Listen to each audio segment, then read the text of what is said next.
content qu'on soit là encore ce soir dans la présence du Seigneur. J'aimerais remettre cette soirée dans les mains du Seigneur. Puis, Père Saint, sois béni à jamais, Seigneur. Tu es grand, tu es digne de louange, tu es glorieux, Seigneur. Et nous voulons t'aimer et te servir tous les jours de notre vie, Seigneur Dieu. Et ce soir, bénis chacun de nous et bénis ta parole que nous allons entendre également, Seigneur Dieu. Que ça puisse nous rejoindre, Seigneur Dieu. Amen. Alors ce soir, j'ai bien aimé le moment de silence qu'on a eu. Ça porte à méditation. Je trouve que des fois, on fait trop de bruit. Hein, on parle trop. Puis de prendre un temps comme ça, tranquille, tous ensemble, de méditer, le Seigneur me touche par le silence, des fois. Hein? Puis, notre frère a dit, il faut méditer cette parole-là. Façonne-moi, fais de ma vie ce que tu veux. Fais de ma vie ce que tu veux. Façonne-moi. Alors, on est ici pour se faire façonner. On marche avec le Seigneur et on lui demande de nous façonner à chaque jour.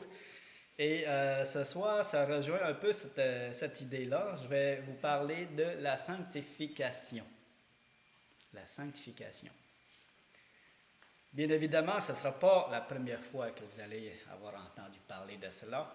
La sanctification, selon qu'il est écrit dans 1 Pierre, il dit ceci: « Vous serez saints, car je suis saint. » Vous serez saints, car je suis saint. Ça, c'est dans 1 Pierre 1, 15 et 16. C'est un ordre, ça. C'est un ordre, hein? Il n'est pas écrit « Vous serez saints si vous voulez. » Vous serez saints si ça vous tente, ou quand vous voulez. Quand ça vous tente moins, vous pouvez vous relâcher un peu. C'est pas écrit comme ça. C'est écrit « Vous serez saints, car je suis saint. » Donc, parce qu'il est saint, il veut que nous soyons saints.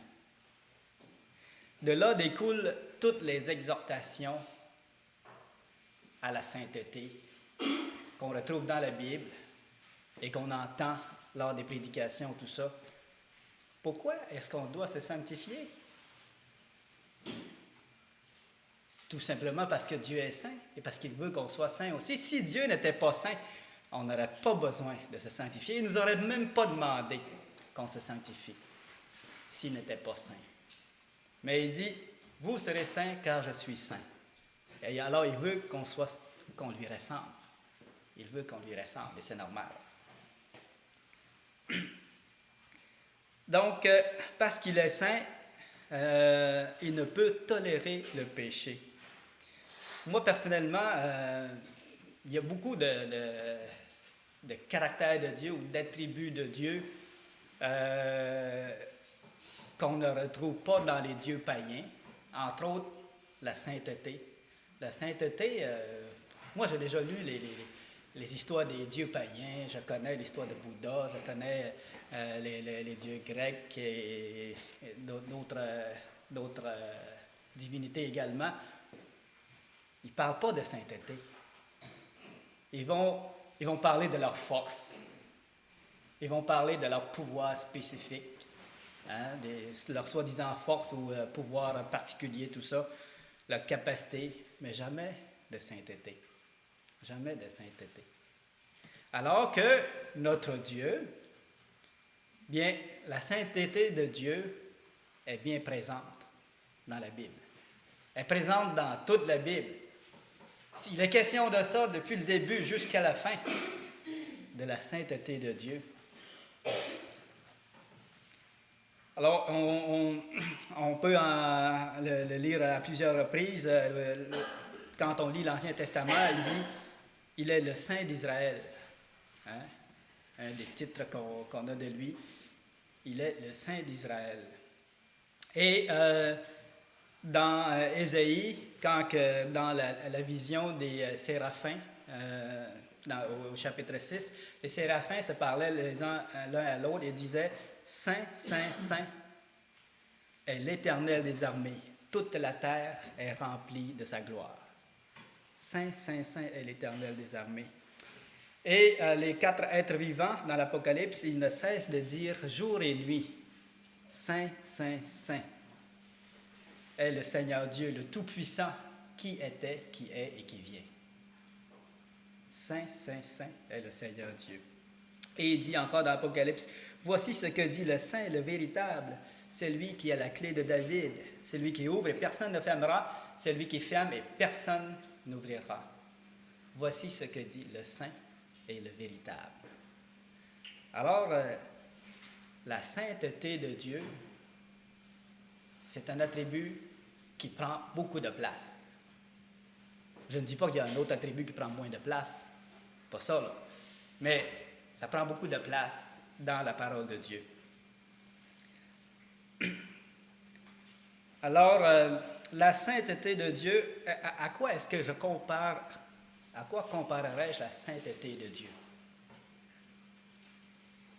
Si on veut se faire une idée de ce que c'est sa sainteté, à quoi comparerais-je sa sainteté? Est-ce que, souvent, on prend cet exemple-là de la feuille blanche, il n'y a pas de tache nulle part, et là, on va dire que ouais, ça c'est pur, puis ça c'est blanc, à mon avis, il n'y a pas de tache. Alors, est-ce que la sainteté de Dieu peut être comparée à cette feuille-là? Ou est-ce que, si on regarde un mur tout blanc, tout fraîchement peinturé, est-ce qu'on pourrait le comparer à la sainteté de Dieu? Ou encore à une lumière blanche. Moi, l'autre jour, quand je suis sorti de travail, il y avait une voiture qui venait en face de moi, les 2 grandes lumières ouvertes, le phare, là, il faisait jour, puis pourtant, j'étais aveuglé par ces lumières blanches. Est-ce que la sainteté de Dieu, est-ce que ça pourrait être comparé à la sainteté de Dieu, ça? La neige blanche, quand elle réfléchit au plus haut point du soleil, là, ça agace les yeux. Mais est-ce que ça pourrait être comparé à la sainteté de Dieu? Y a-t-il quelque chose sur cette terre auquel on pourrait prendre en comparaison? La lumière du soleil, peut-être?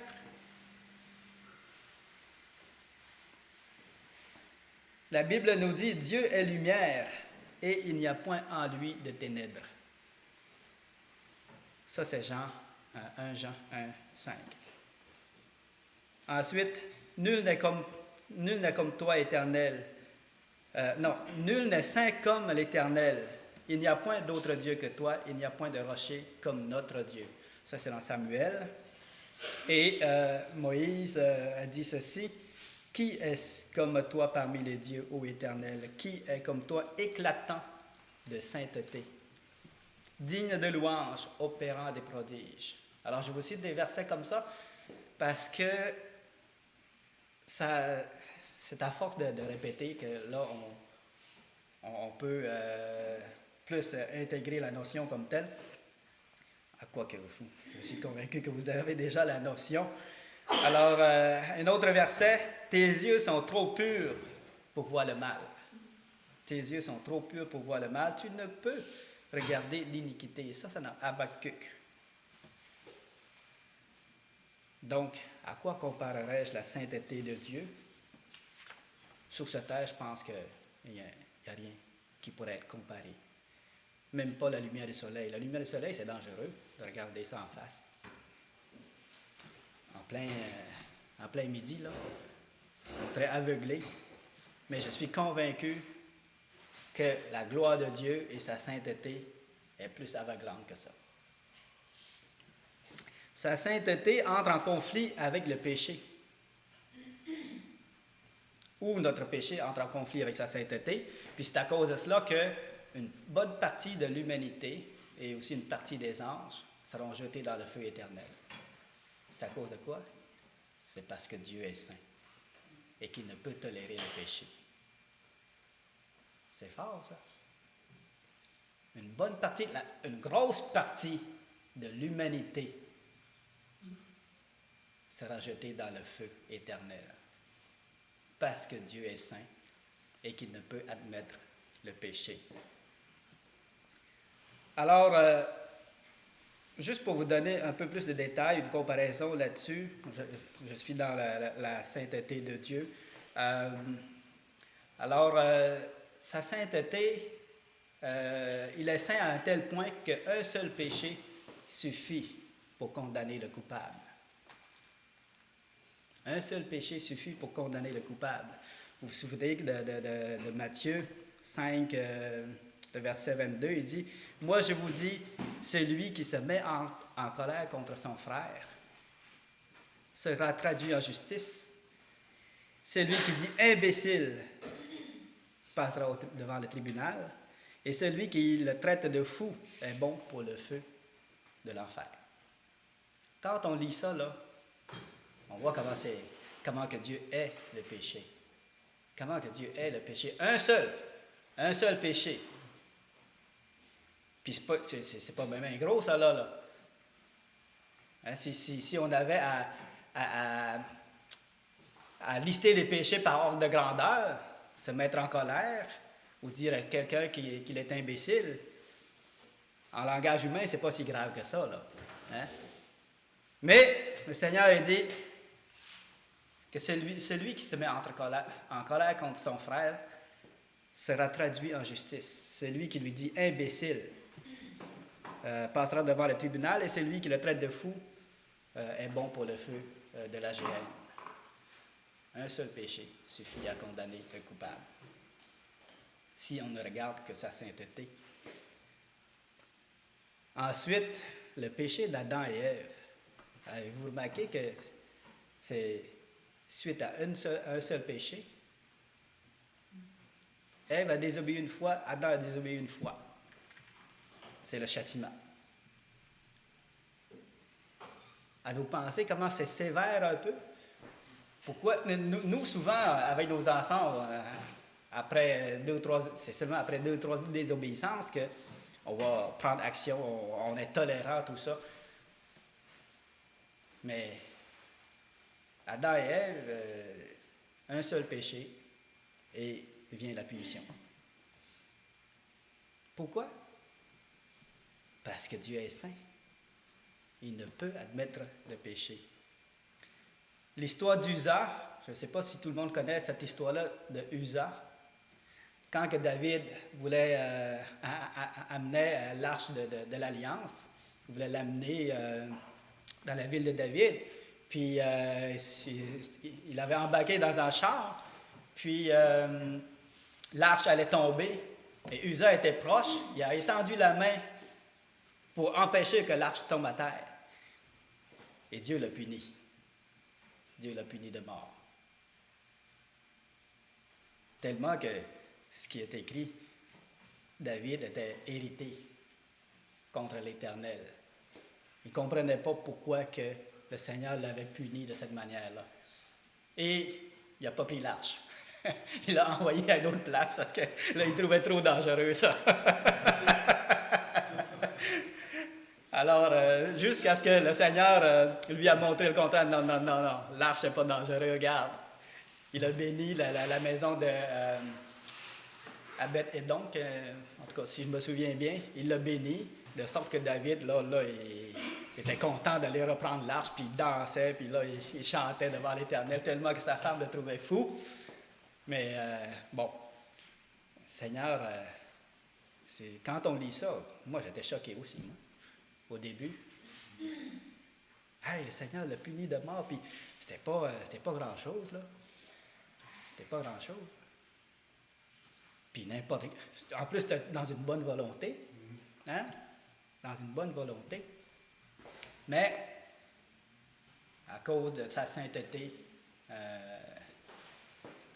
parfois, il se montre sévère sur ce côté-là. Mais il n'est pas dit pour l'âme de Uza comme telle, et ainsi de suite. On sait que Dieu, pour sa vie terrestre, il l'avait puni de mort. Bon, avec cette sévérité-là, on se pose la question, est-ce que l'humanité est vouée à la perdition, à l'échec total? Certainement. Certainement, jamais l'humanité ne pourrait satisfaire la sainteté de Dieu. L'humanité en elle-même, on ne pourra jamais satisfaire la sainteté de Dieu. Alors, tu traites ton frère d'imbécile, tu mérites d'être traduit au tribunal. Tu le traites de fou, tu mérites d'être puni par le feu de la géhenne. Qui peut échapper à ça? Qui peut échapper à cela? Donc, toute l'humanité est vouée à la perdition. Si Dieu n'était pas aussi amour. S'il n'était pas aussi amour, mais qu'il serait juste saint et juste, hein, nous aurions tous péri depuis longtemps. C'est vrai ça. Si Dieu n'était pas amour, s'il n'était que saint et juste, on aurait tous péri, vous et moi. On n'aurait pas subsisté devant le Seigneur. Heureusement, son amour est égal à sa sainteté. Gloire à Dieu. Hein? Voilà pourquoi nous sommes encore ici. Parce que son amour est égal à sa sainteté. Et non seulement nous sommes encore ici, mais nous serons tous avec lui dans le ciel pour toujours. Pécheurs que nous sommes. Hein? Injustes que nous sommes. Malgré la sainteté suprême de Dieu, nous serons avec lui éternellement en sa présence. Et ça à cause de l'œuvre de Christ. C'est lui qui a pris le châtiment, qui a satisfait la sainteté de Dieu à notre place.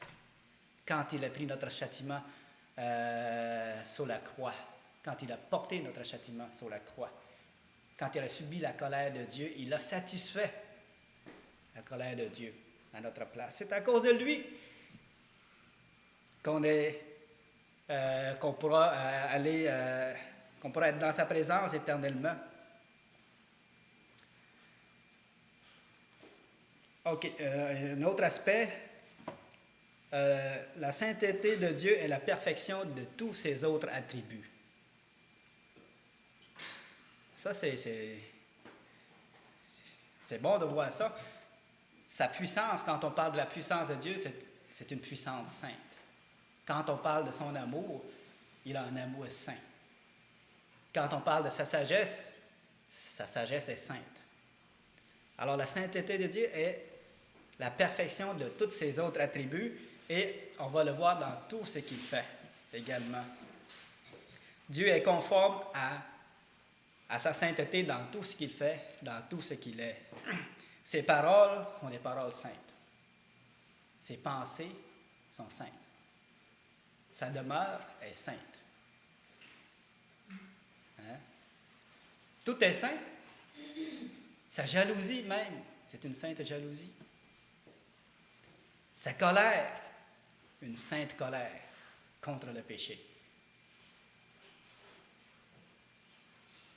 On le voit dans tous ses aspects. Ses désirs sont saints.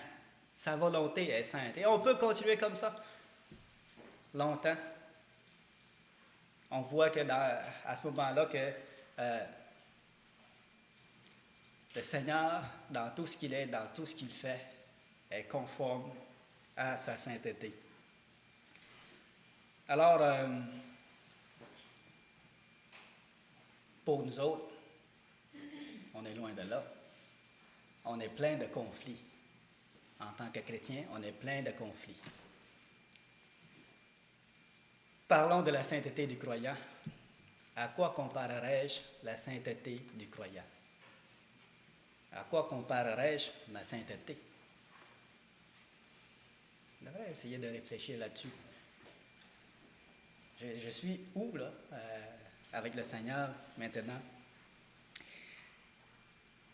On sait que nous sommes saints dans le Seigneur.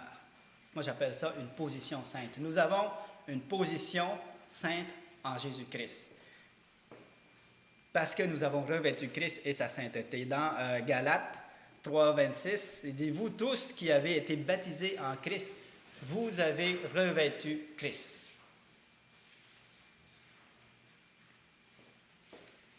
Puis, dans 1 Corinthiens, 1 Corinthiens 1:30. Or, c'est par lui que vous êtes en Jésus-Christ, lequel, de par Dieu, a été fait pour nous sagesse, justice, sanctification et rédemption. Donc, quand on dit que Jésus est notre justice, qu'il est notre sanctification et notre rédemption, c'est ça. Et un autre verset que j'aime bien, que j'aime beaucoup, dans 1 Pierre, le chapitre 2, le verset 9, ça dit ceci: « Vous, au contraire, vous êtes une race élue, un sacerdoce royal, une nation sainte, un peuple acquis, afin que vous annonciez les vertus de celui qui vous a appelé des ténèbres à son admirable lumière. » Moi, la première fois que je voyais ça, ça a passé comme dans du beurre. Puis, quand je suis venu au Seigneur, j'admirais les saints hommes, de la Bible, tout ça. Puis, je voulais être saint également. Okay? J'étais nouveau chrétien, puis je ne comprenais pas cet aspect-là. Je voulais être un saint homme.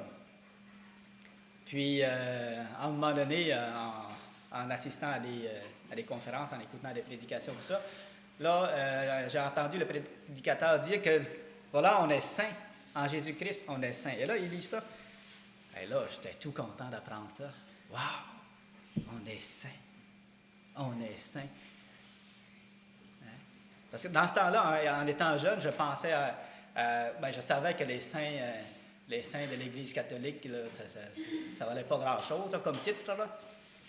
Mais par contre, les véritables saints de Dieu, je les admirais, puis je voulais être un de ceux-là. Et j'aspirais à cette sainteté-là. Mais quand j'ai entendu dire que nous tous qui sommes dans le Seigneur, nous sommes saints en lui. Wow! Merci Seigneur. Merci Seigneur. Dans 1 Corinthiens 3,17, il dit « Car le temple de Dieu est saint et c'est ce que vous êtes. »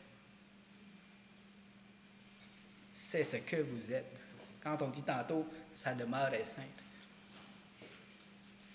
Et dans Éphésiens 2, 19, ça dit ceci, « Mais vous êtes concitoyens des saints gens de la maison de Dieu. » Alors, beaucoup de versets qui appuient cette réalité-là.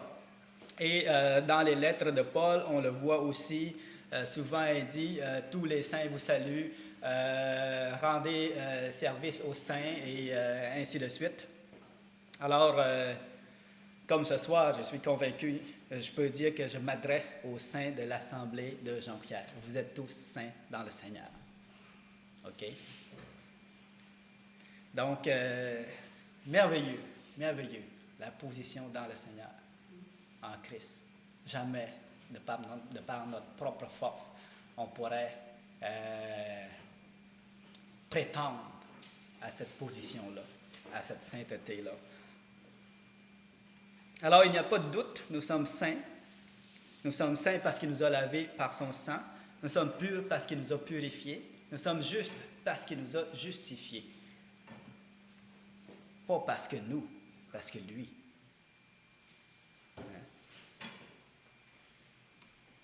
Puis, cette position-là, nous avons cette assurance que Satan ne pourra jamais nous ravir, cette position-là qu'on a dans le Seigneur. Parlant juste une anecdote comme ça, parlant des saints de l'Église catholique, quand j'étais au secondaire, j'étais déjà chrétien, j'étais chrétien avant d'être en secondaire 1, puis je contestais beaucoup ce qui s'enseignait dans les cours de catéchèse, puis entre autres quand il parlait des saints, je ne sais pas moi, Saint Catherine, plein d'autres personnes, plein d'autres saints de l'Église catholique. Puis là, moi, je lui disais, non, ce ne sont pas des saints. Là. L'homme, c'est pas l'homme qui détermine si quelqu'un est saint ou pas. Là, hein? Là tellement que j'ai sorti comme une petite proverbe, je lui ai dit au professeur, un saint reconnu saint par un insensé est un insensé. Là, il entend ça. Wow! C'est pas bête, mais c'est vrai. C'est Dieu qui nous déclare saints. Pour nous, c'est le Seigneur qui nous déclare saints. C'est pas un homme. Peu importe si un homme dit « Ah, t'es intelligent, t'es saint, t'es bon, t'es gentil ». Ça peut nous encourager un peu sur certains aspects, mais l'important, c'est l'opinion de Dieu sur nous. C'est son opinion qui compte, pas l'opinion d'une personne. Alors, ils se sont amusés à canoniser des personnes. La dernière personne à être canonisée, c'est Jeanne d'Arc, je pense. Hein? C'est arrivé de bon vivant, là, qu'elle a été déclarée sainte. Hein? Les papes François. Pape François aussi. Il y en a au mois d'avril. C'est ça. Mais je trouve ça dommage. Ils n'ont rien compris à la parole de Dieu. Alors, nous, donc, nous sommes saints en lui, et non seulement nous, mais tous ceux qui auront cru en son nom. C'est fort, ça.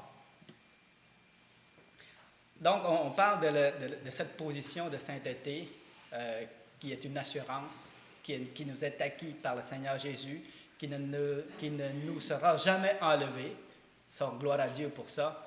Et c'est à cause de cela que nous allons pouvoir paraître devant lui irréprochable, saint, sans tache. À cause de lui. Mais la sanctification que je voulais amener touche également une sainteté pratique. Parce qu'il y a une sainteté pratique, si vous voulez, dans notre vie quotidienne. On ne parle plus de la position, mais on parle de notre comportement, de nos pensées, de nos actions. OK? Comme je le mentionnais tantôt, nous sommes pleins de conflits et de contradictions. On a une position de sainteté dans le Seigneur, mais souvent, dans notre vie, notre comportement, nos pensées ne reflètent pas cette position-là. OK? Alors, c'est là qu'on est appelé à travailler. C'est là qu'on est appelé à travailler. Pas pour acquérir une sainteté qui nous justifie devant Dieu, parce que le Seigneur Jésus le fait déjà. En lui, nous sommes justifiés. Mais afin de lui être agréable. Afin que nous soyons conformes, comme Dieu, lui, est conforme à sa sainteté dans tout ce qu'il fait, dans tout ce qui dans ses pensées, tout ça. Notre conduite également doit être conforme à cette position que nous avons en lui. Et c'est là que nous devons travailler. Et c'est là le gros morceau. Et c'est là je pourrais dire, le combat de notre vie, dans notre marche chrétienne.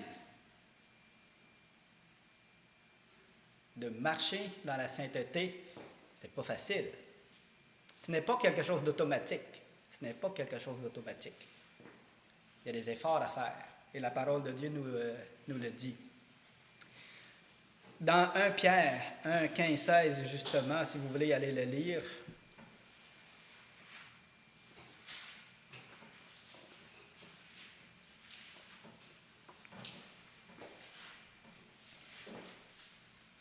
Alors, puisque celui qui vous a appelé est saint, il le dit encore, puisque celui qui vous a appelé est saint, vous aussi soyez saints dans toute votre conduite.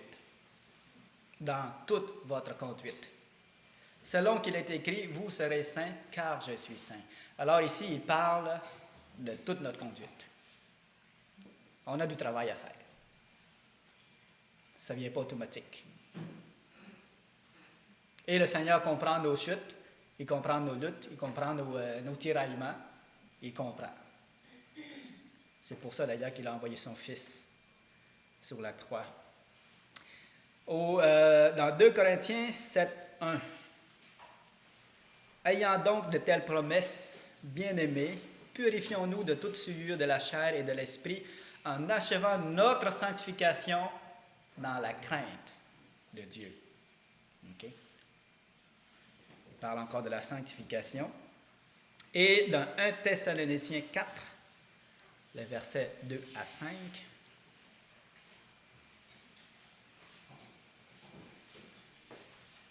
1 Thessaloniciens 4, les versets 2 à 5. Ce que Dieu veut, c'est votre sanctification. C'est que vous vous absteniez de l'impudicité, c'est que chacun de vous sache posséder son corps dans la sainteté et l'honnêteté, sans vous livrer à une convoitise passionnée comme font les païens qui ne connaissent pas Dieu. Alors, il détaille un peu plus qu'est-ce qu'il entend par là, quand il dit ce que Dieu veut, c'est votre sanctification, c'est-à-dire que vous vous absteniez de l'impudicité, que chacun sache posséder son corps dans la sainteté et l'honnêteté, sans vous livrer à des convoitises. C'est des efforts à faire. Et le verset 7, car Dieu ne nous a pas appelés à l'impureté, mais à la sanctification. Et le dernier verset, je termine avec ce verset-là pour ce soir. Recherchez la paix avec tous et la sanctification, sans laquelle personne ne verra le Seigneur. Ça, c'est dans Hébreux 12, 14. Alors, en venant au Seigneur, c'est tout un contrat qu'on a accepté, que vous avez accepté. Ne me dites pas que vous n'avez pas accepté ça quand vous avez accepté le Seigneur. C'est un engagement, que vous vouliez ou non, c'est un engagement envers le Seigneur.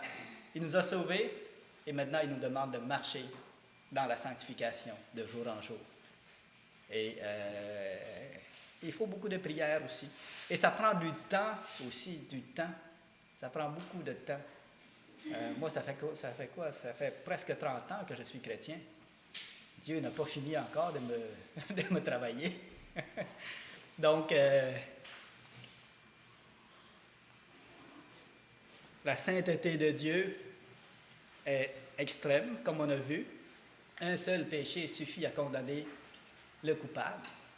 Mais Dieu est amour, Dieu est patient, Dieu est compréhensif envers chacun de nous et envers toute l'humanité d'ailleurs.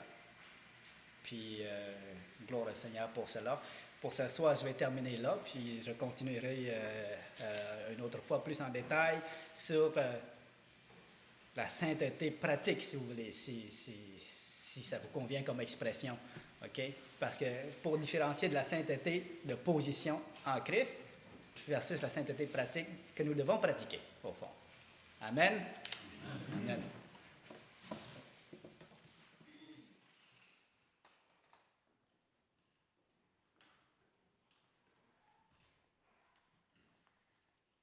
Merci beaucoup, Cossel. Vraiment un sujet intéressant.